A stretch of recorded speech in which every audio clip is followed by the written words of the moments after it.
Hi, I'm Gregory Correa, and welcome to another edition of Harmonics. Today, I have an array of legendary musicians, local and some that have played worldwide. Today, I'm surrounded by guests, friends, families, guys that haven't seen each other in quite a while. It's quite a nice meeting. I have Jimmy Bedford next to me, and I have Tom Brown.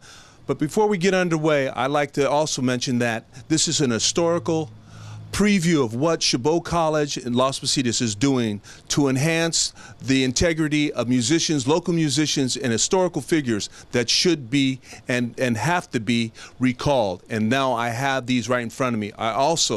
This is an interview. It's our third installment for the legendary Bill Quarry. And I'm going to get started right away. I have Jim Bedford here. Hello, sir. It's a pleasure to have you here. It's a pleasure to be here. Jimmy, I'm going to get right into it. Okay. You've been playing a long time. Yeah. You've been doing a lot of things.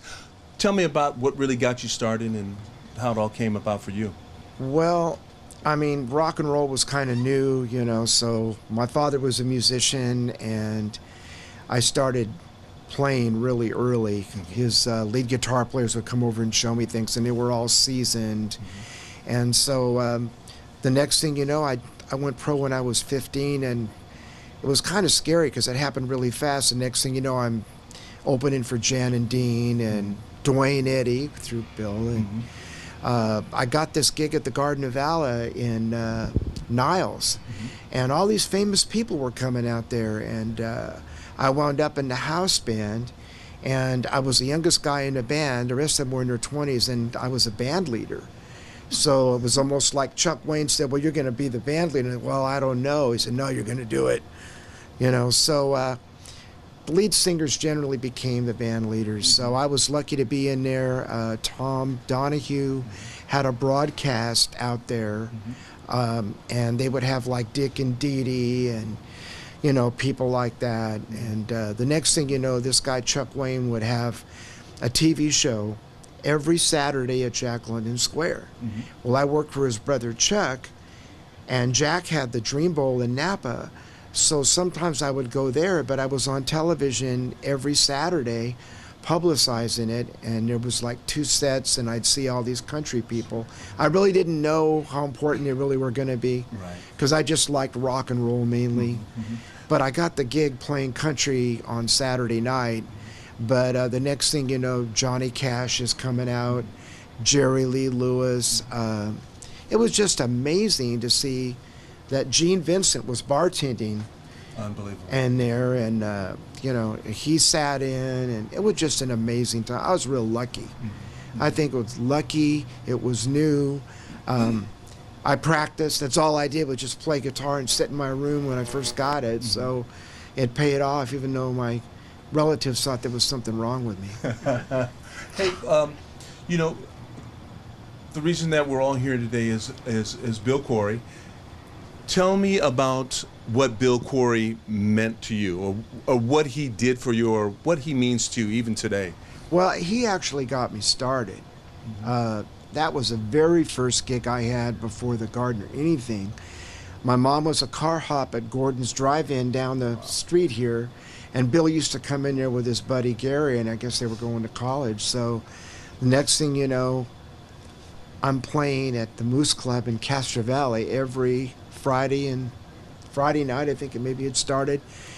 And it was every weekend, and there were people standing outside to get in. There was a line, and so it was all him. The next thing you know, he says, well, you're going to play with Dwayne Eddy. And so, you know, and he'd been on Dick Clark, and so the next thing you know, I'm starting to get used to the way things are done. And you know, so I mean, that was really the guy that really got me started was Bill, and luckily it was a success, you know, and he was really successful with the Moose Club, so he started doing concerts, and that's kind of where him and I go back, and he put me in there. I think I did some stuff at the fairgrounds in Pleasanton. But that was like the very beginning of my career. Bill started it really, because that was my very first, I would say, important gig. You know, like where I'm playing every weekend, and people are coming to see me in my band, and God, it was just amazing to see that many people come in. Wow, and you're still influencing a lot of people, young guitar players. You teach voice and you teach guitar, and it's so great just having you right here. I'm going to switch gears and I'm going to go to Tom Brown. Tom, it's good to see you also. It's first time, first meeting. First meeting. Tell me about yourself and give me a little background about what you've done in the past, and then we'll go the same kind of format with Okay, well, I suppose that most of the people here, I didn't start out as a musician. I started out in a high school, Pacific High School here locally, and every time I was in drama, every time we'd have a cast party, they'd go, Tom, you were good taste in music, bring your records, you throw the party, you rent the hall. So everybody chip in $2-3, and at the end I always had 10 or 20 bucks, and I go, this is maybe I'm onto something here, you know. And I would tell everybody I'm going to buy more records, but I already had the records and everything. And then I met a band. These guys wanted me to manage them, Psychedelic Circuit, and I put them in the Battle of the Bands at Pacific. And I was a judge, and I'm managing the band. Of course, there's a little, you know. So Mark Razard's and the Misanthropes, and the Circuit were a very good band compared to all the other bands there, except for the Misanthropes, where they're all dressed scraggly and they're all like anti what I expect of music. My guys were razor cuts and wore the nice vests and all that and do the songs just like it. They'd come out screaming and yelling and throwing stuff around and dancing, and the crowd went crazy. So my band wins first, not because of me really, because the other judge and the Misanthropes. So I went up to him right after the thing, said, I'm going to manage you guys. Who the hell are you? You know, and I introduced myself, and one thing led to another, and then Guy hired both bands and me to throw a dance in Hayward at the IDS Hall, and he wanted it on the weekend, the last weekend of the summer before school started. And I said, that's not a good weekend. Everybody's gone. Nobody's going to be in town. No, we know what we're doing. You're just a kid, and I was 18 at the time. So they threw the dance. First night, 3 kids show up. 3 kids, and they rented the hall for Friday, Saturday, and Sunday because Monday's a holiday. So the guy comes up to me, the 2 partners, and says, we got some good news and bad news for you. And I go, what's that? And he goes, hands me these keys. And I go, what are they? And he said, lock up the hall when you leave because we're going. And I go, okay, I'll see you tomorrow night. No, you don't understand. You want to have the dance the next 2 nights, and Sunday, whatever, you can do it. The dance hall's yours. What do you mean mine? We paid for the rent, we paid for the guards, we paid for the insurance. We're not paying your band though tonight, the bands. We're not giving you any money for it. And I go, what am I supposed to do? So I sat down and talked to the guys, and they go, well, we'll work really reasonable. We'll do the next 2 nights, see what happens. The next night, I cruised up and down East 14th in the back of my Triumph Spitfire with the giant stuffed doll, because I'd seen it in the movie Where the Boys Are. They cruise into Las Vegas with that giant stuffed teddy bear, and I had a sign painted by hand, you know, girls free, dance IDS Hall. So it's getting dark, and I go, we got to get back to the hall. And I drive up, and I could not believe it. There was a line of kids around the block going each way to get in. Awesome. Boys, $1, girls free. Of course, so there's 300 girls, there's going to be 600 boys, and that's how it took off. And so originally, my biggest competitor and the man I disliked the most in the whole East Bay was Bill Quarry. He's throwing dances. He's throwing dances with 2,000 and 3,000 kids at the roller arena, and I'm packing my little place with 500, which was great. But I kept thinking, I'll get that guy someday. So every time we'd have a fight at the IDS Hall, I used to buy tickets for the roller arena, and I'd give them to the guys when the guards would kick them out. Go to the roller arena. Here's some free tickets. Start your trouble down, which they never did. I mean, you know, that never really happened. And then my band said, you know, we want to play the roller arena. That's the big venue. Now, a lot of people don't realize at this time, the biggest 4 promoters in the Bay Area were Al Manning and Bill Quarry, number 1 and 2, or 2 and 1, whatever way. Bill Graham was next, and Chet Helms was under that.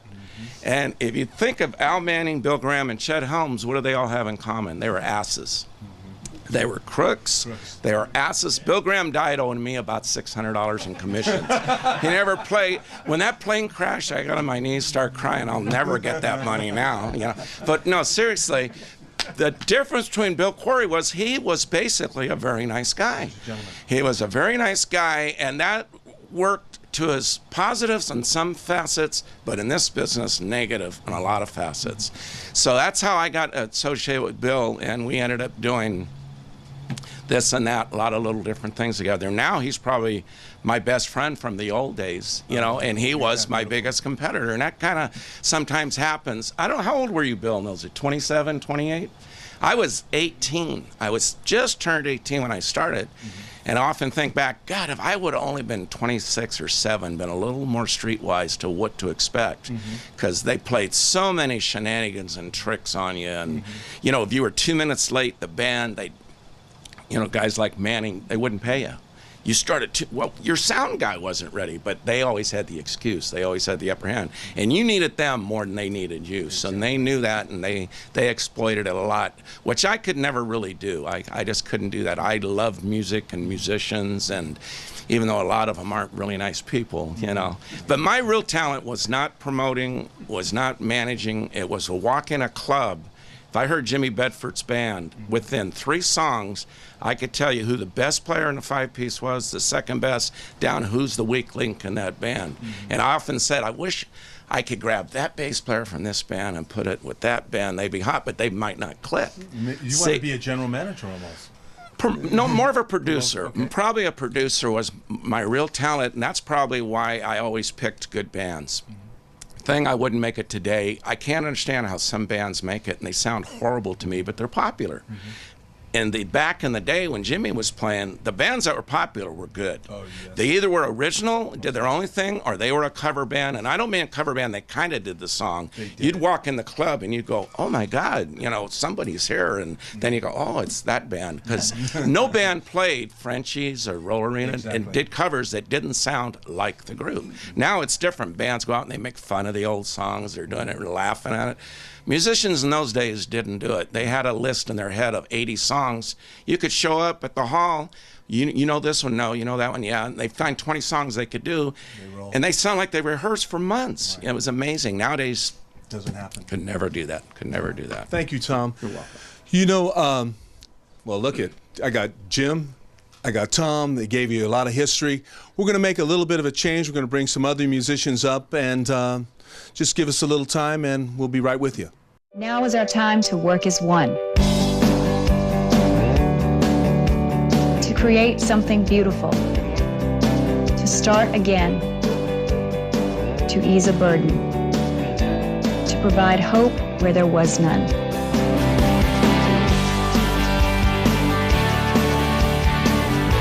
There's so many ways to create the good. What will you do? Start creating the good by visiting iparticipate.org. While right now, I'm in the midst of some legendary musicians. It's an honor to be here with them. Peter Wheat and the Breadmen. It is absolutely amazing to be with these guys. So I'm going to get started real quick. I'm going to talk to the bass player. And Bob, how are you, sir? Can you state your name, your full name for us? Bob Birdwell. Bobby, you played a long time with Peter Wheat and Breadmen, or about 2-3 years? Well, from the beginning until we moved into the Peter Wheat show band, you know, the whole time. How was that time for you when you were playing back in the day? You know, it was incredible. Unfortunately, I didn't pay attention as closely as I should have back then. They say if you remember the 60s, you weren't really there. And that was true of me. So what kind of gigs, where was some of the shows that you went to? Where did you play at? Give me a highlight show that you played at. You know, probably, the one that stands out in my mind is probably the Paul Revere and the Raiders show at the Oakland Civic Auditorium. Just, not because it was the biggest or the most well-known group. They were pretty well known at the time, but it's just that's a show that really stands out in my mind. When I think about our experience, that was really kind of the ultimate. How old were you at that time when you opened up for them? Yeah, I was probably 16, maybe 17. Wow. What an honor to open up with Paul Revere and the Raiders. Oh, yeah, it was, you know, to be backstage with those guys. Pretty amazing. It was an amazing time. I'm going to change it over. Let's Del get over a little bit. Del, you were the keyboard player. Well, I was towards the end. Okay. I started out with a group called the Apollos about the time that Peter Wheat started here at Hayward. We changed our name to the Soul Vendors, and after that group broke up, I knocked around for a while, and I think it was, about 1966 maybe, that I hooked up with you guys, and then we morphed into the Peter Wheat show band. My recollection, I wasn't at that Paul Revere show. My recollection of being a keyboard player in association with Bill Quarry was being on the same stage as them over at the Laurel Arena. And how was that? It was incredible. To think that Bill Quarry, as you were saying earlier, was one of the the biggest promoters in the Bay Area to get, I think it was the first American tour that them had. For Bill to have gotten them and to showcase them here just down the street was incredible. And to be on that same stage was an honor. I idolized their keyboard player and played all of their songs, and so that was a high point for me. What a unique experience. It was incredible. Do you remember anything about Van Morrison in particular at all? No, I don't. He was, as I recall, kind of kept secluded for a while and then pulled out on stage when it was time to come on board. We were obviously up front before they came on. But I'll tell you, that roller arena was packed to the gills that night. That's when they were doing Glory and Mystic Eyes and Indeed. all that. Yes. Yeah, it was incredible. Thanks, Dale. I'm gonna switch it over to the two Barrys. I feel like I'm in a batting order right now. I'm batting third. I'm going to go with Barry, who's behind me. Barry, how are you, sir? Hi, how are you? I'm wonderful. It's great to be around you guys. Give me a little take about your experience with Peter Wheaton, just how you guys are. I mean, you guys are still friends, obviously, but tell me about your experience. Well, first of all, you talk about highlights, and boy, we had a lot listening to Bob there. He's bringing back some more memories that I kind of forget about occasionally, but one of the highlights actually was the first Them show that we played for. And I guess the reason why is because as big as they were, their lead guitarist, Jim Armstrong, was not too big to sit down and jam with me while the rest were socializing in that. He was actually teaching me how to play his songs, and it was just a big thrill. And he even allowed me to use some of his equipment. He had a device called a tone bender we had never seen over here in the U.S. I guess he had first brought it over, and he said, "Take this and try it, see what you think." And I just couldn't believe it that he could be that big of a guy. Did you guys? After that show, did you guys have any contact with those guys after that, or was it just kind of just? We did. I remember another job we did with them, and same thing. Jim sat down with me, and we just jammed away before time to go on stage, and it was great story. It was just great. Yeah, and Van Morrison. One of the interesting things I remember about him was. He had the ability to run across the stage and do a flip without any hands on the floor or anything. I couldn't believe that little guy could do that. He's one of the few people that were about my height. So I did feel some sort of a connection. But in addition to that, it was the first time, when you're playing like that, you want to try and come across as being professional. Yes. But I broke down and I asked the guys if they wouldn't mind signing a poster for me. So I still have the original Them poster with everyone's autograph on it at home. Excellent. And I just can't tell you. And on Bill's behalf here, I'd just like to say that at that point in time for us, I saw Bill as he was the gateway to the rock and roll business. And it was the first job we did for them, opening at the San Leandro Roll Arena for the Turtles. And we had a little name change process we were going through, and that was the night we met Barry Carlos and his team, and they shared with us their vision for the future, and from there, it was history. We became Peter Wheaton the Breadman. Wow. Thank you so much, Barry. You're welcome. I'm going to go to Barry, and Barry got some historical things in front of him. He got, the CD, of course, but he also has some 45s. Barry, welcome. Thank you. Good to be here. It's a pleasure to see you here. Thank you so much. Tell us about some of your experience. Tell us first about some of your experience, or tell us what you got in front of you right here. Okay. This gentleman just brought over some 45s, and this particular one here is a Peter Wheaton 45, which consistently we were talking about. It goes on sale for like about close to $1,000 on eBay every time it gets on there. There's only like about, I don't know, a handful, maybe 10, 20 copies left. Wow. And Bob has one. Yeah. I don't even have one. I produced it. But anyway, yeah, that's a great memento.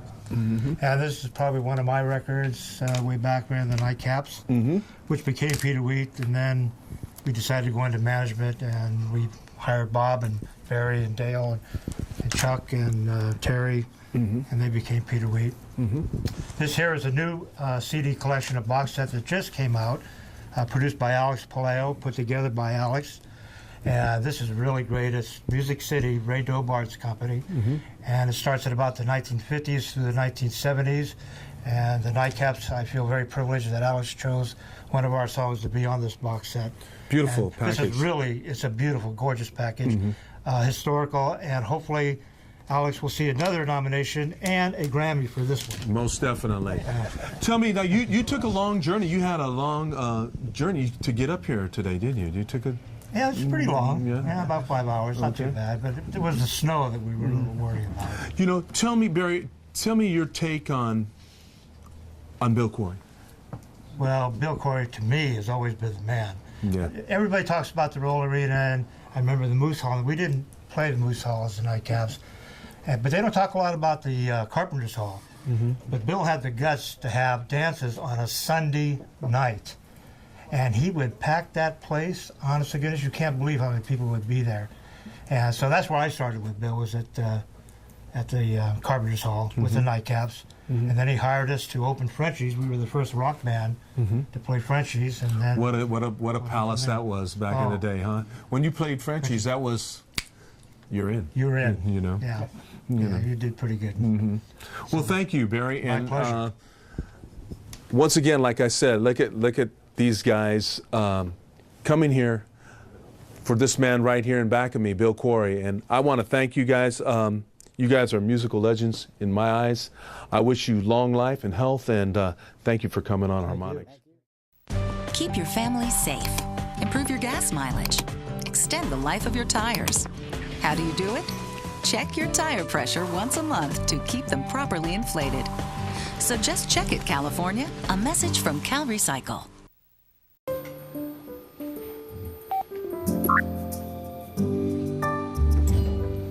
I'm bored. I think I'll ride my bike. It may never be this easy to help your kids find balance, but you have more power than you know. For a free Parent's Handbook plus other resources, visit the WeCan website. A message from the U.S. Department of Health and Human Services. Hey, right now I have two other gentlemen that were on the scene back in the day with Bill Quarry. And to my left, it'll be to your right, but I have David Klugman. You used to be in a band called Plasmatic Conception. Yes, sir. Tell me about that name. Well, I don't know if you want to know that. Oh, why not? I mean, why not? I do want to. You can take the mic, by the way. All right, we were sitting around trying to figure out a name, and as young and dumb as we were, we looked up in a dictionary, and we found out that plasmatic conception could mean bloody idea, which our parents heard, or bloody reproduction, and we were rebels. So give me a little background about what you guys actually did in that time period, and then I know you want to share two stories about Bill and Tom Brown. So tell me where you played at, and what were you covering? Were you covering the Stones, Animals? What were you doing at that time period? We tried to cover the Stones, but we did the Yardbirds. We did some Beatle tunes. We had some originals. We played a lot of private parties. We played a couple of fraternities at 15, which we weren't supposed to, but that was an experience.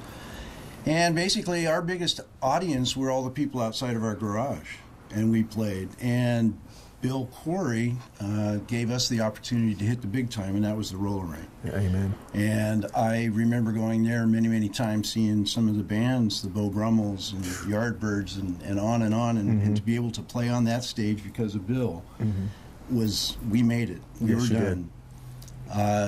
With Tom was booking IDES, and they gave us the opportunity because of Bill and Tom. We got to play there also. But Tom went ahead and booked us in the show one time. And it wasn't upstairs in the IDS hall. It was downstairs, called the Soul Cellar. And took a bunch of long-haired kids covering the Yardbirds and such, and put us with a soul band, the D-Dynamics. The D-Dynamics. Love that And name. it was wall-to-wall people, not because of us, but because of them. And man, we knocked it dead. It was fun. It was fun, yeah. They wanted to play with us again, but it never happened. So in that time period, when you're looking back now in your life, like we all do, and do reflections, what do you think of that time period? That was the greatest time of my life. It really was. I mean, it was simple. It was fun.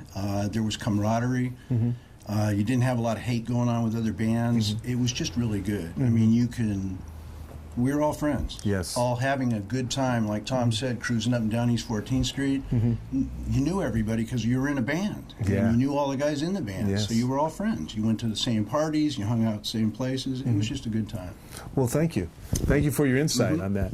You know, this next guest, this is his second appearance, and I'm really glad at this because Mark and I have forged a friendship since the last time he came on. I mean, we've had some really long discussions, and Mark Rosard, it's great to see you again. You too. Thank you. And I see you. You asked me to. You said, "Where the tower?" I see Tower of Power, who is also instrumental. Bill was instrumental with Tower, but give me your take. You got all these guys in here again. You know, we got the great author in the back of us, Bruce, who I'm going to get on TV today. Tell me what you're feeling right now. What I'm feeling right now? Yeah. Old? No.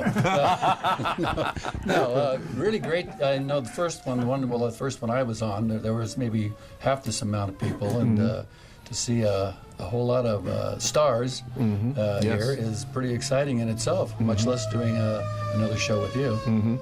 It's, you know, you had an opportunity to talk about Bill a little bit, and I made a statement like, if Bill Graham is God, then Bill Quarry is Jesus. Bill Quarry means an awful lot, I know, to you. Definitely. And if you could reiterate some of the thoughts that you have of Bill. Well, Bill was always, we were talking about earlier about people being cutthroat and whatnot, and even when the business got a lot more tangled than it was in the beginning, it seemed like Bill always was, you know, pretty much straight up. I'll never forget, Tom Brown was our manager, and we wanted to play at the Roll Arena. And he always said, well, you guys aren't quite seasoned enough, your equipment isn't quite good enough, you guys need more exposure. You know, we were playing at IDES all the time, but and we're going, okay, we're never going to play the Roll Arena, it's just not going to happen. So I remember Tom calls us, it's like on a Friday night, and I believe the gig was that night or the next day. He goes, hey, I got some great news for you guys. We go, what's that? He goes, Bill wants you to play at the Roll Arena. We'll go, all right. And he goes, but the other news is, the Wailers, that was the instrumental band, had I don't know, they may have some vocal tunes, but had a tune called Tall Cool One, which was real popular instrumental. And he goes, the Wailers are in town, but their equipment's elsewhere. So you guys get to open the show, but they're going to play your equipment. And we go, oh, how cool. Well, at least we made it. At least we made it to the Roll Arena. But the fortunate part was after that, we went on to play Carpenter's Hall several times, and probably one of my most favorite gigs was when we got to play at the Winterland, excuse me, not Winterland, Carpenter's Hall in the city, and we opened, and then it was Sons of Chaplain and the Seeds, and that was pushing too that hard. was a heavy. That was a lot of fun. But then another great one was working for Tom Brown at the IDES Hall was when we actually got to open for Muddy Waters. Wow. That was another great one too. That was a great one. Yeah, he actually had a new single out at the time on Chess Records called Bird Nest Too Close to the Ground, and we were all done playing. He actually gave us each an autographed copy, signed autographed copy, which I still got. So put that in the frame. Yeah, that's a great thing. I'd like to thank the both of you for coming on and being here. I'm going to bring up two other guests, and thank you. Thank you. Within the Pest Quest Training Laboratories. Stinging insects send over 500,000 people to the hospital every year. I don't like hospitals. Rodents, like mice, contaminate food and transmit disease. Cockroaches spread 33 kinds of bacteria, 6 parasitic worms, and can trigger asthma. That can't be good. Pests are anything but child's play. Protect your little scientist by getting the facts at pestworld.org. Right now I'm surrounded again by legendary people. I brought back Tom Brown because I wanted to ask Tom Brown some interesting questions about the spiders And of course, we got the legendary producer himself right here who did Music City. We got the legendary Bill Quarry right here. Finally, he gets up on screen once again. But I'm going to turn it over real quick to Tom Brown. Tom, give me a little bit about your Spider history, and this is for you right now. Okay. Well, when I started out, I neglect to say, of course, most of the music going on was the garage band music, the phenomenon. White kids playing American, all-American rock and roll music or copying English bands. And after the IDSL went really popular for about a year, it started to fade and die off. And some kids had come in and told me, you ought to go and get this band called the Spiders in here. They're really good. And I go, what do they play? Oh, they play soul music. And I go, oh, no, that'll never work in this club. Never happened. And they kept bugging me about this band, so I went to hear them somewhere. I don't know if it's Carpenter's Hall or in Castro Valley somewhere. And I was totally, it was like hearing music for the first time all over again. This band was so tight, so good, and they did those little dance steps that all the R&B bands did in those days. But they didn't do it rinky-dink or hokey. Everything they did, and I later found out why, everything they did was to the T. I mean, it was right there. So I went up to them and introduced myself, and no, we don't want nothing to do with the manager. We've had bad luck. Everybody rips us off. Well, let me get you a few gigs. I won't charge a commission. See if I can get you in some good places. And they threw a couple things at me. If you can get us to play here or here, then maybe we'll let you manage it. And of course, one thing I did in that day, I was so young and stupid, I was persistent. I wouldn't give up. If I thought I could do something, I kept going after it. I would wear people down. I'd bug them so much. They go, oh, it's Tom Brown again. I could hear the guy hand it. Don Ryder would hand Bill it's that Tom Brown guy again. Here, you talk to him. And I would bug people till they finally caved in. And finally, I came up with this idea. The Spiders were so good, why aren't they playing with big-name black groups? So I called these promoters from L.A. who were bringing the Temptation, Four Tops, Smokey Robinson concert here. And the Spiders are playing the Lucky 13 in Albany. And I said, I have this band. Well, who are they? And the guy says, no. I'm sorry. They might be good. I don't want to insult you, but white musicians will never open for Smokey or the Temptations or any of those groups. I said, I'll tell you what, you and your partners come down to and I thought it's a big show. I'll buy you dinner. If you don't like the group, I'll buy you dinner. I'll go, he says, kid, we don't need your money for dinner. But I'll tell you what, we'll show up and listen to the band and go from there. They came in and the guys go, I close my eyes and I open my eyes. I close my eyes and I can't believe those are white kids doing this stuff. Nevertheless, they opened at the Oakland Coliseum. The big one for the Temptations. They opened for Gladys Knight. They opened for the Four Tops. Never got a dime, but it was so worth it. After that, that band went from $200 and $300 gigs to $2,000 and $3,000 gigs. Wow. I mean, overnight. And everybody goes, they are the hottest band in the Bay Area except for Sly Stone. I went to Bill's ex-partner, Rich Romanello, Winchester Cathedral, and heard Sly Stone, and I had to agree. Sly was amazing. But the Spiders, Sly knew him. I mean, these guys all knew each other. They knew who was good and who wasn't. He goes, yeah, I have friends go out and hear your little band, the Spiders, and they're a pretty good little band. They were a damn good band. They were good. They were ahead of their time. They did some fabulous things, but with everything, their drummer, Mike Tacker, got drafted in the Army. If he hadn't got drafted, they might have been the first East Bay group instead of Tower, who I was managing at the time under the name of the Motowns, was the Spiders' backup group. They would call up in this high school, we're having our senior ball, we want the Spiders, what's your budget? $3,000. They're booked, but I can give you the Motowns for $1,500. Are they good? Oh yeah, they're almost as good as the Spiders. So close you can't tell. Okay, the Motowns, and that's how I got started associated. And speaking of the worst group I ever heard audition for me was the original Tower of Power, the Motowns. They were so horrible, but the kids liked them and laughed at their songs because they did all this shtick. They played My Ding-a-Ling by Chuck Berry. And I said, I wasted my time coming and letting this group play at my place. They're horrible. They're out of tune. They're trying dance steps and bumping. They had two trumpets, not a sax and a trumpet, two trumpet players. Later I asked Mimi, why don't you get a sax? He goes, well, I play sax, but I'm on keyboard and do the singing. And I go, you play sax and don't even use it? I mean, what is wrong with you guys, But that's how I met them. But I saw something that the kids saw in the band. And Mimi had drive. That's one thing. Mimi was sort of like me. Everybody thought we were brothers when we were young. Mimi wanted to do something. He would switch members. He fired his own brother, his drummer, hired Garibaldi. Yeah, David's back with him. He did what he had to do to make it. Now, me, I might not have been able to do that, but Mimi did that. But long story short, Spiders might have been the first group to make it if Tacker wouldn't have got drafted. Wow, they replaced him with just as good a drummer, but he was a little out there, Giannini, Butch Giannini, and he later died of an overdose of drugs. That tells you a little bit where his priorities were, you know. Right. But they played Vegas, they played the Strip. I'm 19 years old, managing group on the Strip, where there was one, I think Larry Camber was 17 at the time, and they're playing on the Las Vegas Strip. Wow. And those, you could never do that these days. No. Never. I mean, it would even, just never happen. But that's my remembrance of the Wow, thank you so much. Are the Spiders, any of the members They're around? all still alive and in various locations, except for Max Haskett. He passed away about 4 or 5 years ago.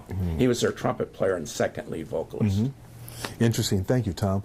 You know, right now I'm going to switch a little gear. I have a great producer here.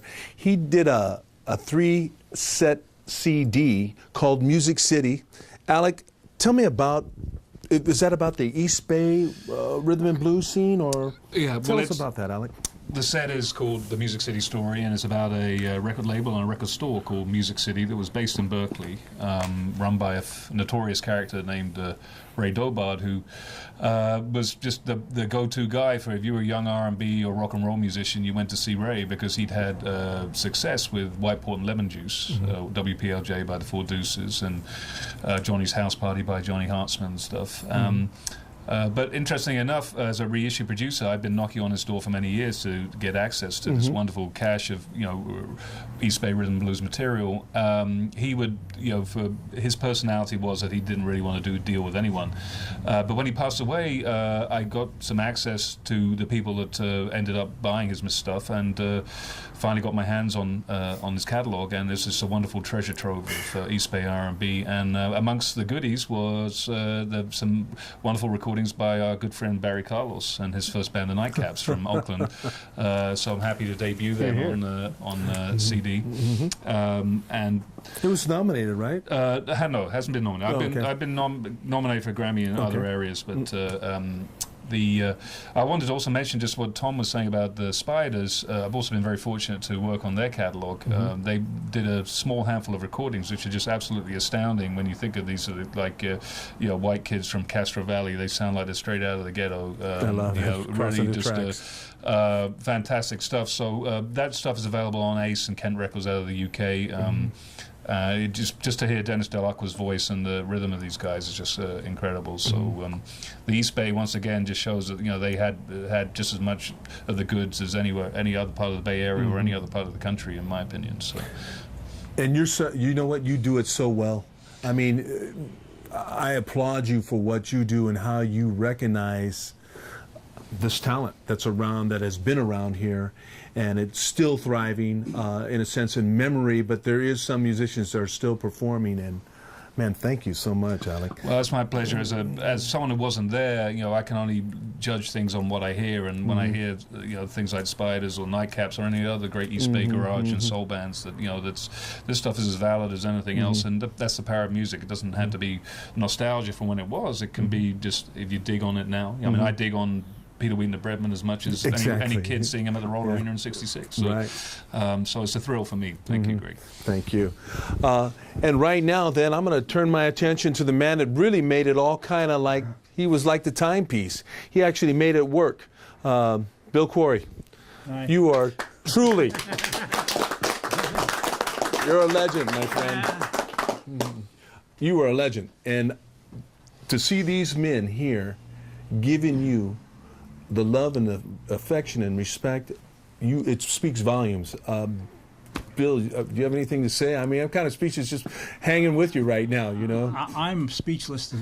I can't even talk. Tell me, all these gentlemen, you knew them when they were back in the day. Yeah. What's one thing that you could take out of all of this love for you? Well, I'm really appreciate how they remember these things, and it makes me feel a little bit younger. There you go. There you go. Well, thank you. I also want to recognize Bruce Bruce, can you just come on up here for a second?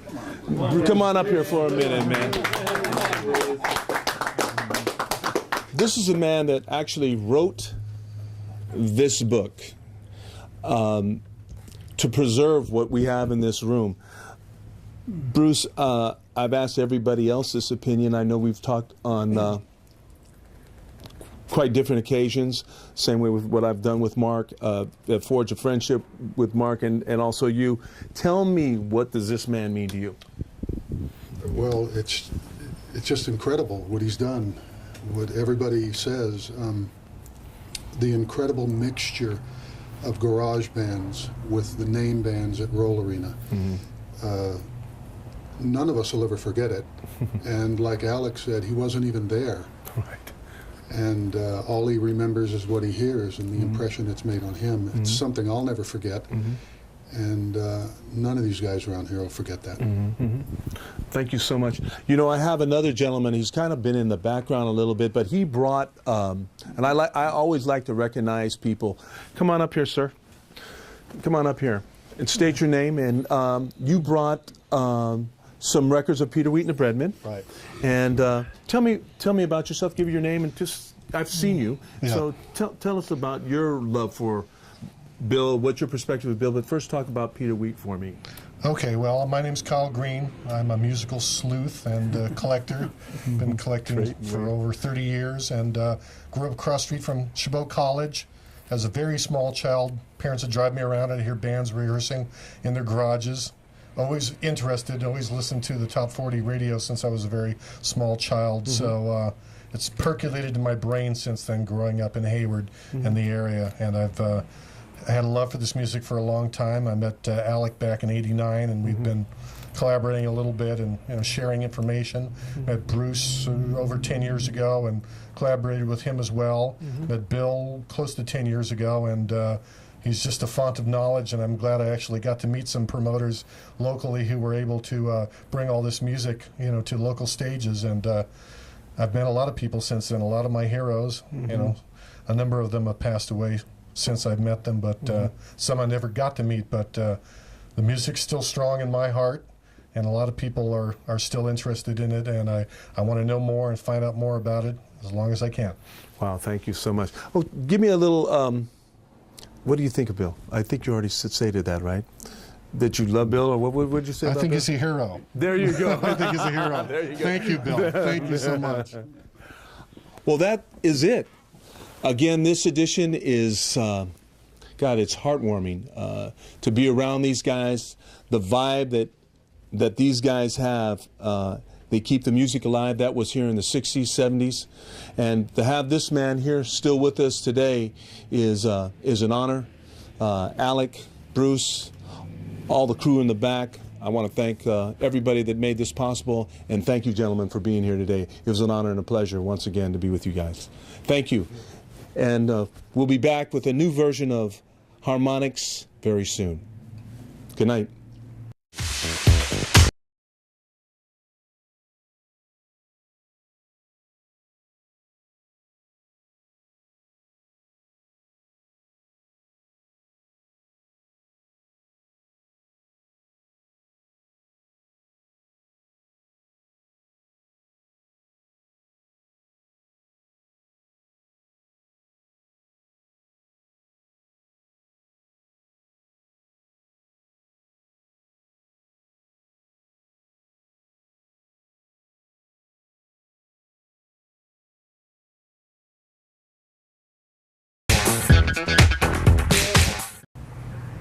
Hi, and welcome to another segment of Great Correa and Harmonics. Tonight, I have an array of musicians that have surrounded me right now, today, in Bill Quarry's shop.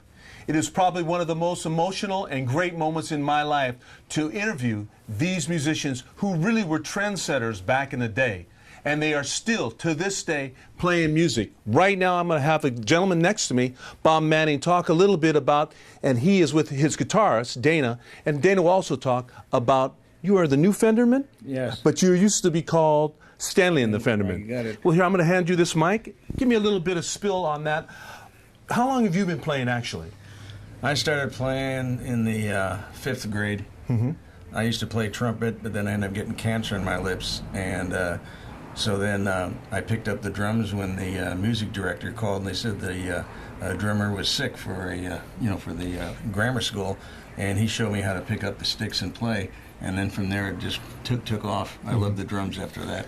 You know, you guys were in a very, very great young group back in the 60s. It was Stanley and the Fendermen. Yes. And you guys, tell me a little bit about that. What actually made you get into that? Well, actually, Dana started the whole band, so when you get over to him, he can explain how the whole band started. We're going to get over to Dana in a little bit. So you were the original, are you the original drummer? No, they had Ralph Medina. Ralph Medina was the original drummer, and the guys heard me play and they wanted me, so that's how we got in. That's how I got in. So hey, I'm going to take it over to Dana. Okay. And you'll still be here but we're going to go over to Dana because All right. Dana, since Dana was the original one, thank you for telling us. Dana, give me a little bit of background about that.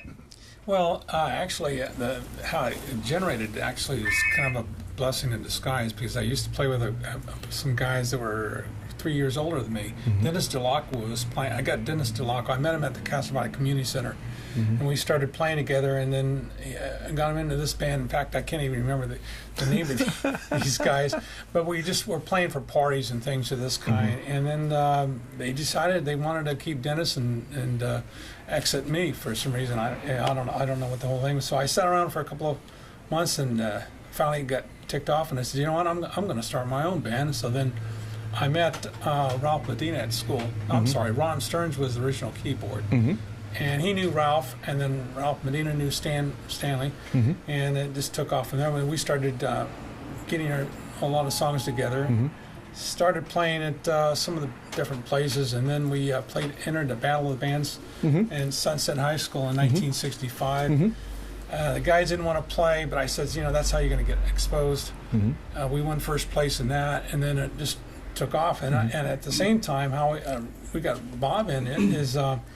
I used to play with him in another band called Alan and the Flames out of Oakland, and I loved the way Bob played. I loved Ralph too, but he just seemed to be more of a fit for the band. So then when Ralph had to go away for a couple of weeks on vacation, I got Bob in there. And Bob's still with us. And then they said, we got to have this guy. And then from then on, we just started playing for Bill at Roll Arena, the Leamington Hotel, and Longshoremen's Hall in San Francisco, just everywhere. You know, you mentioned Bill Quarry, and that is one of the reasons why we're all here today. Absolutely.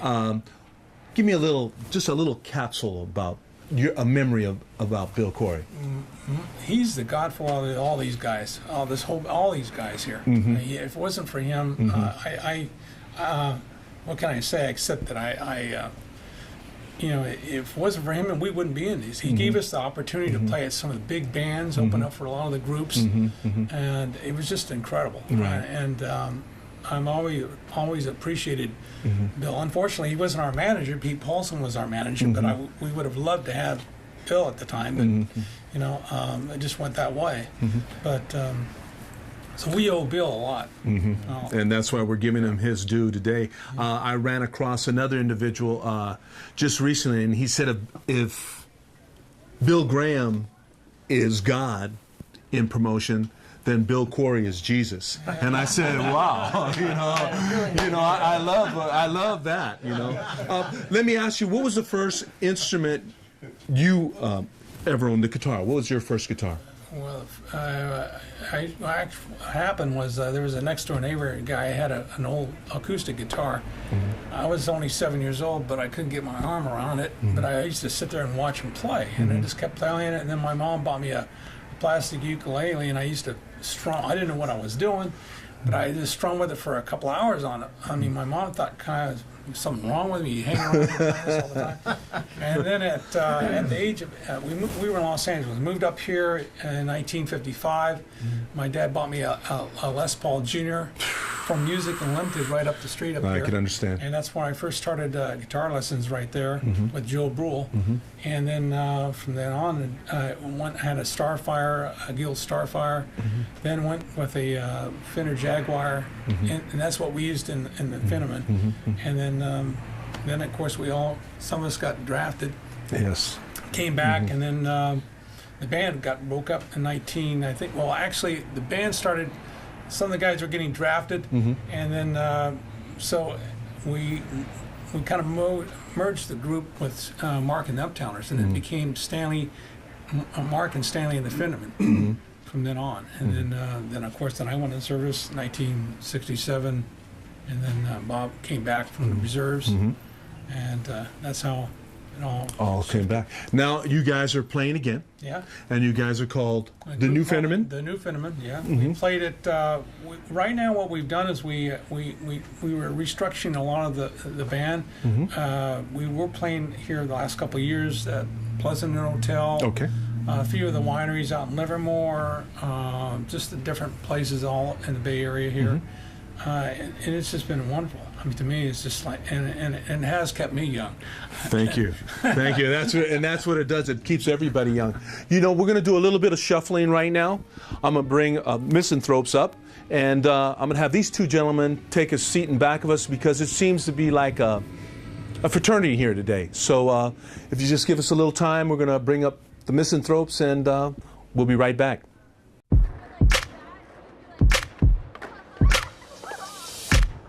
Plant inspiration. Provide youth with the creative tools and skills to cultivate it. And you'll be amazed at what can grow. Adobe Youth Voices and the Peapod Foundation. Learn more at plantandinspire.org. Right now, you know, we're back. You can see a little bit of a change. I have the Misanthropes with me. I have Mark Rizard and Jay Cadis. So I'm going to turn to Mark because the reason why I'm going to turn to Mark first is because when Mark walked into Barnes & Noble's, my wife goes, "Hey, who's that rock star over there?" So I said, you know what? So I'm gonna. You've had a real great run in your band back in the day, and tell me what got you started, Mark. Tom Brooks, the original lead singer. They'd already put up forming the Misanthropes together with a drummer who didn't want to buy a set of drums. He was using the drums from the high school, the music class, and didn't want to buy a set. So Tom didn't live too far from me. He'd walk by my house from time to time, and before I had a set of drums, I had a pair of chopsticks, and I'd beat on a Naugahyde footstool. Made a nice little popping sound, and I'd play records and play my chopsticks. And one day he came by and he goes, "You know, sound pretty good. What are you playing in there?" I go, "Footstool and chopsticks." And I showed him. I think we put on the first Rolling Stones album. He said, "Well, you should join the band." I go, "Well, I don't have a set of drums." And he goes, "Well, you should buy a set." So I'm thinking, yeah, that's about, as far-fetched as can be. So we kept talking about it, and a couple of the other guys, Nick Powers and Jay, I think, dropped by and listened to me audition. My first audition was a Naugahyde footstool and chopsticks. I mean, doesn't get much better than that, And so I thought about it, and I asked my mom. I said, "Hey, I got to get a set of drums," and she said, "I don't know about that." So we bought my first set of drums at Montgomery Ward's in San Leandro and Alvarado when they were still there. Wow. And that's how I got started. Yeah. So you guys went on. Who chose the name? Nick Powers, the original bass player. Yes, because he's probably the original Misanthrope. Okay, I'm going to go change over, Mark. I'm going to go to Jay for a second. Jay, let me ask you, what got you involved in music, and why are you still at? You guys are actually still at it. I really have no idea. It just happened. And what was your first instrument, or what really propelled you to actually be a musician? Again, I really have no idea. You don't have no idea? I really don't. It's like something that's always been with me, and it never started or stopped. So it's like, how do you find the beginning of a continuum? So you, right now, when you were in the band, what was your position in the band? Vertical, upright. No, I know that. Most of the time. But what was your I guess I was the lead guitar player. And what did you play on at that particular time? Guitar. I understand that. Oh, what kind? A Fender Mustang. Okay. And what was your amplification? Oh, that went through a number of stages. Deluxe reverb, pro reverb, and kept getting bigger and bigger because it was never loud enough. Oh, I love that. And let me, what was some of your, as a guitar player, who was some of your influences, guitarists? Well, Keith Richards, obviously. But Amen also Jeff Beck, Peter Green. Well, Muddy Waters, since we played That's with where him. all the fountain Yeah. comes from, is from him.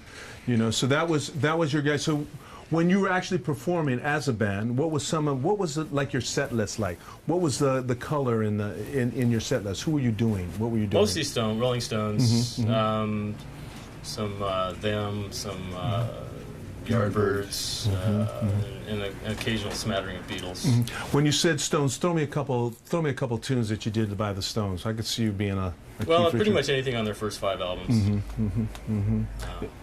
Are you still performing now? Yeah. You still, and what are you performing as? What's the band? Well, I do a lot of studio work, and I also hook up with some of the bands that I produce. So I end up just sort of filling in here and there. And I have a band that's been together 20 some odd years, and we're still hanging in there a little bit. So, you know, a lot of different. Are you playing anywhere local at all? Yeah, I mostly play around where I work, which is Stanford University.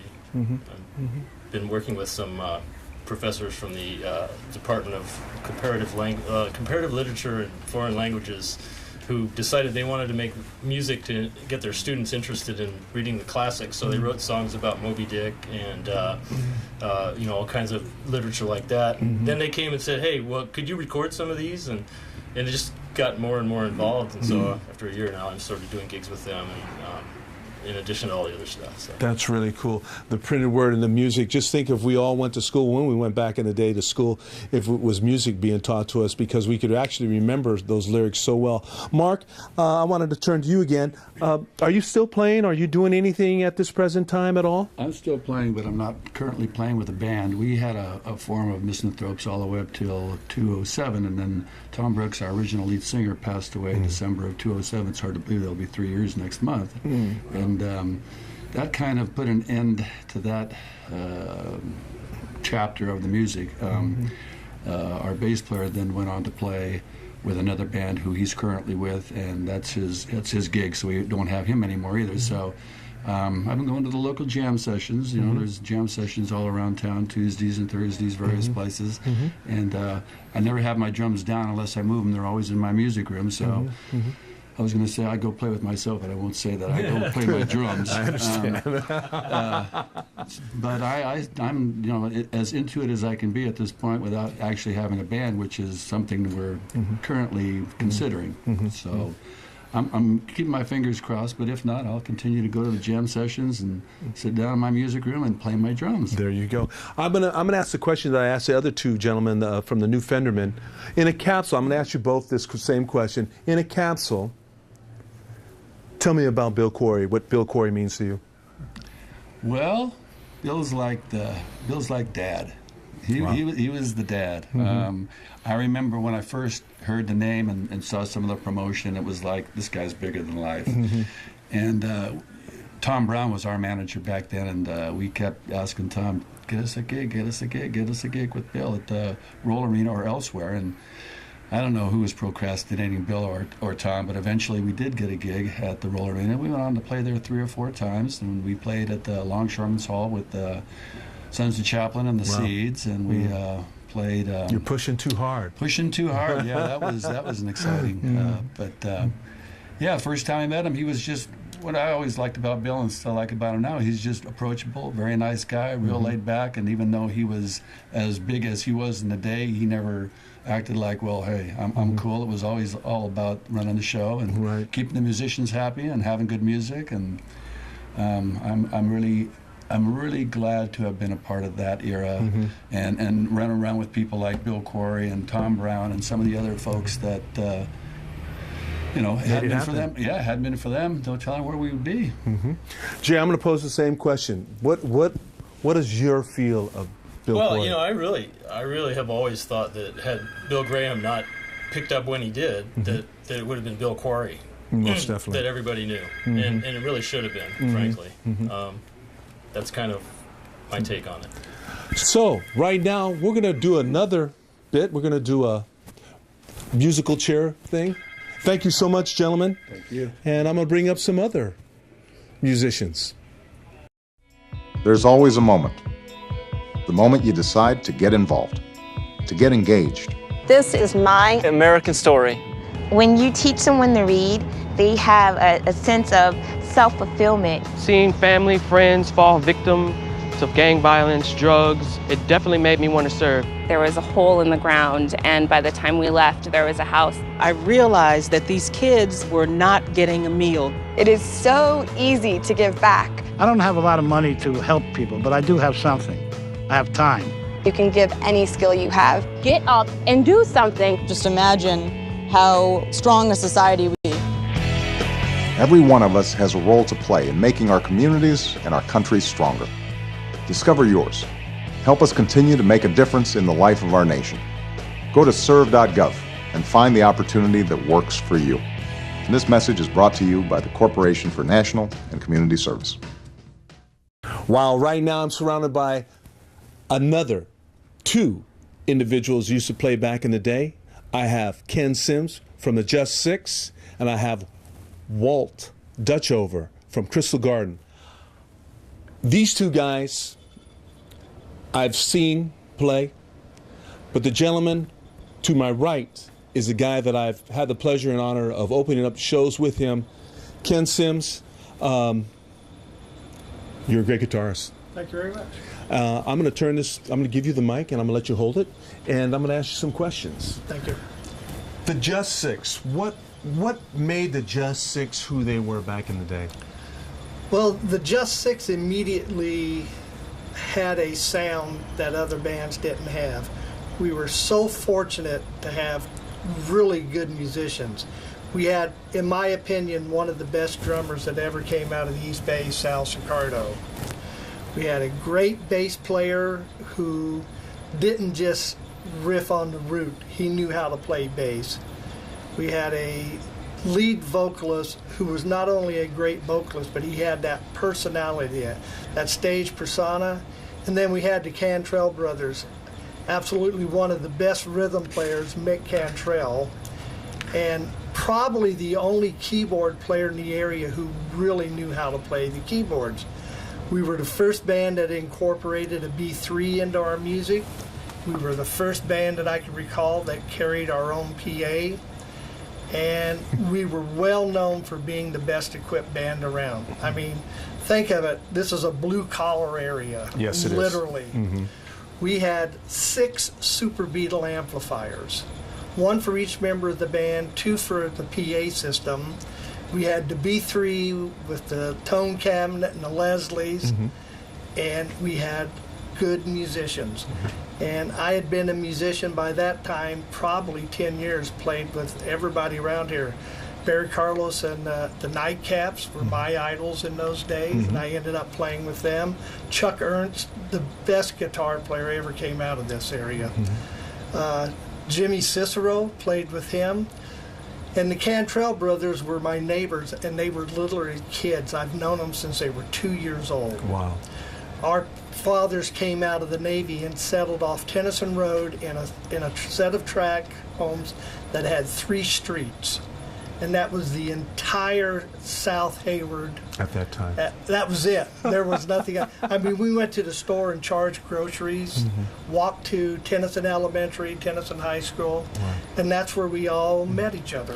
Who was, when showing that history right there, who was your influence? I know you named a few guitar players, but who was your biggest influence? What gravitated you towards? Well, I know the day exactly. I had a little Harmony Stratotone guitar. We had a lot of country players in our area. As a matter of fact, at the end of our street, there was a guy named Tex Lancaster who played the old Garden of Allah with Black Jack Wayne and Chuck Wayne and all those guys. Wow. And Johnny Cash stayed with him a couple of weeks trying to sober up. Great story. So I actually picked up a guitar and I got a job when I was in high school working at a TV repair shop. I went and saw Barry Carlos and the Nightcaps, and the guitar player was Jerry Anderson, who's passed on, and he was playing a Les Paul, and I couldn't believe the way this guy sounded. So I had a job and I went down to Medicetti Music. As a 13-year-old kid, no problem, I can buy a $1,000 guitar and amp. You know, I'll just go in and tell them I can pay $50 a month. So my mother went with me, obviously. I got it, and my mother is a huge blues fan. So when I got home that day, she had me a record by B.B. King, Albert King, Freddie King, who I thought were all brothers. You know, not brothers. I understand. Yeah, I understand. We understand. Elmore James and a guy named Pee Wee Creighton. And I had an uncle who played guitar, and he taught me steel guitar rag. Well, in steel guitar rag, there's most of the riffs that are on those 5 albums. And I thought, God, I know everything everybody else does. You know? So I started out playing the blues, and I immediately put a band together like 2 weeks later, and we played 7 songs, and we went out and played our first gig out in Pleasanton at the Berry Farm. And a funny thing, he was paying $10 a day for each man, and we didn't have enough people to get enough money to pay the 2 guys that were carrying all the equipment, because we were all too young to drive. So we took the 2 drivers and made them hand clappers. They bought the uniform, the black pants, the white shirt, and they just stood on stage and clapped their hands. So we got the money to pay them so they would carry our equipment. So I started off as a businessman immediately. There you go. Ken, I'm going to ask you, because we're going to go over to Walt. Are you still playing today, obviously? Yes, I am. Yes. What is your band? Today it's called Sims. I was in Just Truckin'. We did a couple of movie soundtracks, toured all over with all the major groups, and then we became... Well, excuse me, first we were Truckin', and then we became Just Truckin'. We had some of the members of the Just Six in the band for a while. Thank you. Thank you. I'm gonna go over to Walter here. Walter, you were in a band called Crystal Garden, weren't you? Yes, sir. All the time when I think of here, you could hold the mic, sir. What influenced you? What got you into music? I read a little excerpt in here. Was it during the time of the Beatles getting to Ed Sullivan, or exactly. what was it? The Beatles.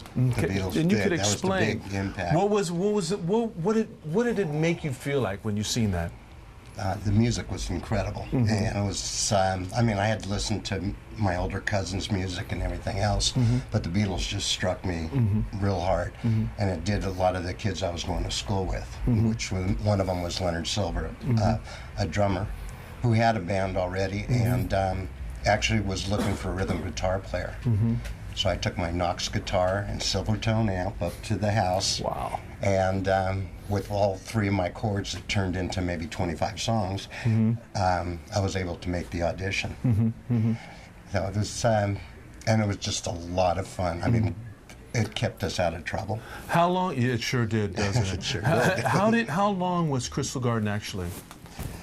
Well, I was with them for approximately 5 years, and I believe they went on for another 4 years after I left.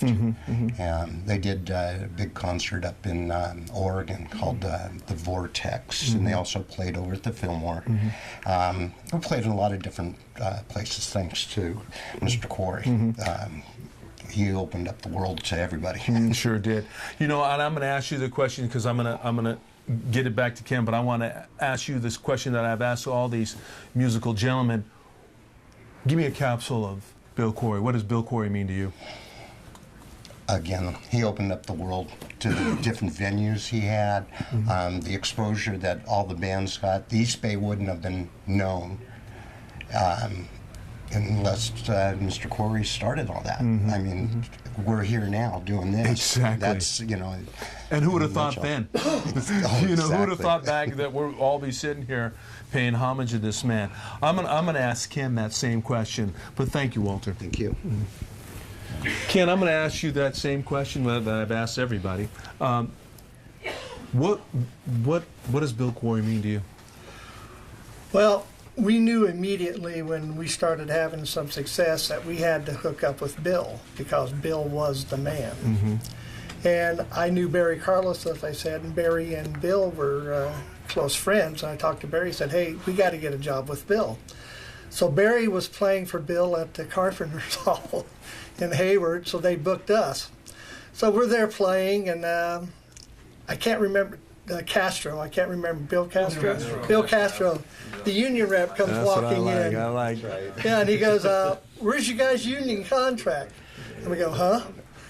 And Bill goes, "Ken, where's your union contract?" I go, I don't know what you're talking about. You're playing at a union hall and you don't know what a union contract is. So the next week we went to Fresno and joined the musicians union. So because of Bill, we became professional musicians, literally.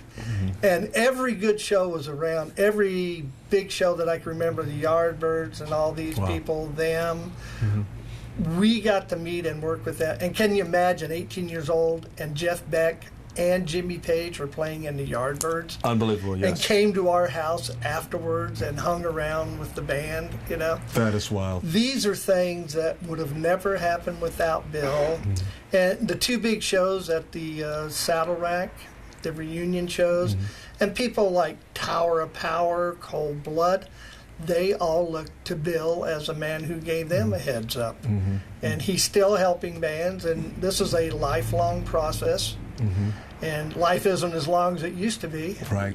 So we're definitely enjoying every bit of it. And big credit, for me anyway, has always been Bill. And we've stayed friends over the years. You know, I see him every now and then and get him to do some printing, and every now and then he'll buy a bag of jerky or something.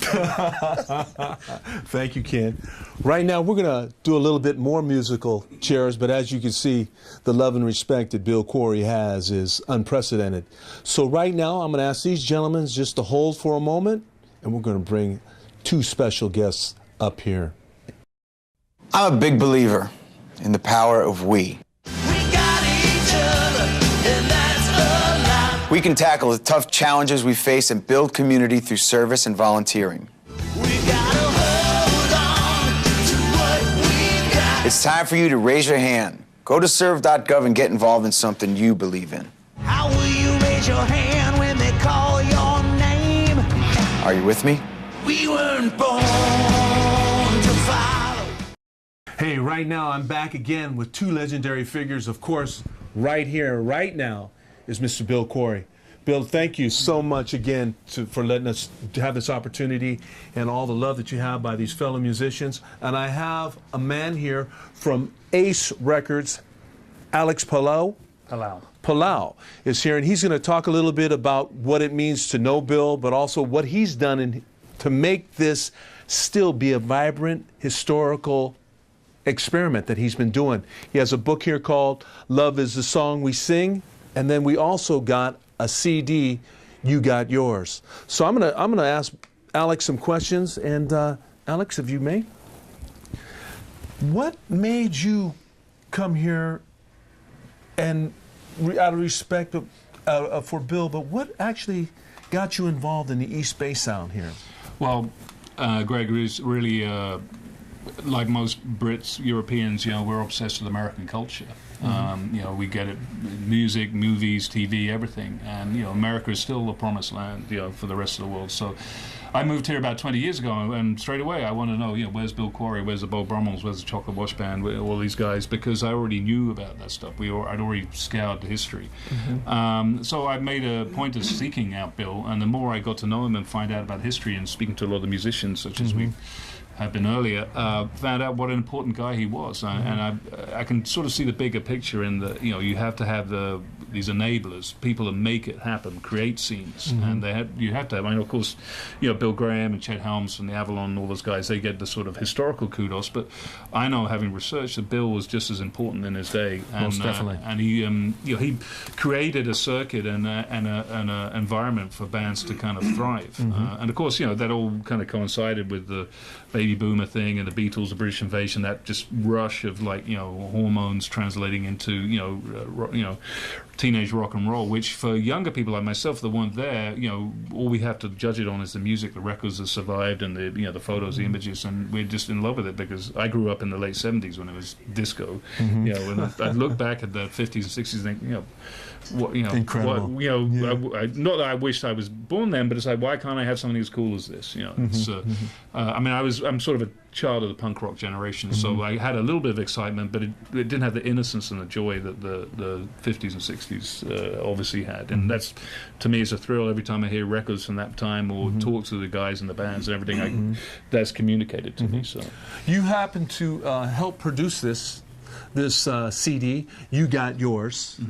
Tell me how this all came about. Well, I've been involved with Bill and with Bruce Tarsler, helping them out with the book that they put together, attending all the interviews and finding musicians and just kind of helping see it come to place. And the whole time as a reissue producer, I wanted to have a sort of an audio accompaniment. So this CD I put together and includes most of the bands that were in the book, such as the Beethovens, Harbinger Complex, Just Six, Peter Wiener Bretman, all those kind of groups. Anyone that had a strong enough recording, because to me, again, as someone who wasn't there, what I've got to relate to is the music, really, the music and the records. And some of these groups, they made one little 45. For instance, Bill, the Harbinger Complex, a band that he managed, he funded a couple of 45s of theirs, and those are valuable records now, and they're known all over the world for being sort of archetypal garage band, 60s punk, whatever you want to call it, and stuff. And so for me, it's very important to have that audio element so we can hear, the excitement of these bands in that era. You wrote a book, got a book here. It looks like a more or less it's a story, but it also has a lot of pictures. It's called Love Is the Song We Sing. How did this all come about, and how did this book right here? Well, this set is it's actually a 4 CD box set. I wanted to design it as a sort of a book with a lot of information and photos and stuff. Basically, I put this together in time for the 40th anniversary of Summer of Love, whatever you call it, a couple of years ago in 2007, because I knew there was going to be a lot of nostalgia for that particular sort of anniversary.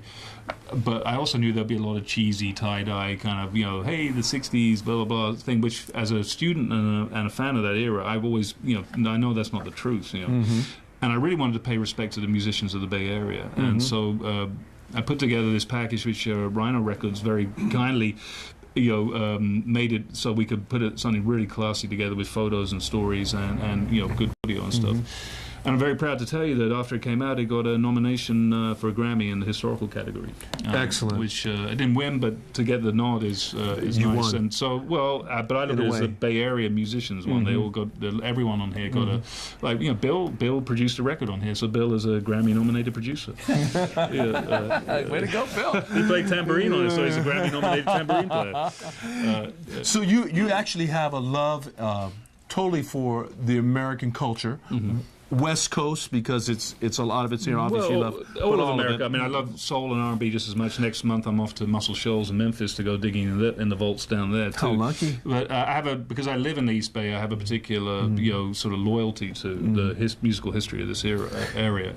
In a capsule, what does Bill Quarry mean to you? Well, Bill, as I've said a little bit earlier, Greg, he is the enabler. He's the guy that made it happen by creating an environment for bands to be able to play and thrive. And the thing about the East Bay scene that was different to San Francisco was that the East Bay scene was a lot more real. The sort of the kind of fancy light show freakiness wouldn't have necessarily held sway in this side of the Bay because it was blue collar working class people. They love soul and R&B as much as the British Invasion stuff. I think Ken said that about being a blue collar worker, right? And there's a real kind of a authenticity to East Bay music, and Bill, along with Tom Brown and Pete Paulson and Larry White and a lot of the other guys that were sort of movers and shakers at that time. Bill was the king, and he could have, if he wished to pursue it, he could have been as big as Bill Graham if he wanted. I mean, but Bill's too much of a nice guy. He's not cutthroat enough. Which you kind of have to be in the music business, as I'm sure you know. Yes. And so really, but if you look at it from a historical point of view, Bill Quarry is the guy that made it happen for so many musicians. So many. Well, thank you, Alec. In closing, I would like to thank Bill. I'd like to thank an array of musicians, historians, author. Bruce, will you stand up just so we could just say hello to you for a second? This is the man that also makes it happen, Bruce Tuchler. This guy has actually did these books and with a great research with a lot of people. But again, once again, this is part 2 of a trilogy about Bill Quarry. We hope to get more musicians in. I am totally humbled to be in the presence of all these fabulous, young, and vibrant, still musicians. God bless y'all. Thank you so much. This is Gregory Correa from Harmonics. We'll see you again.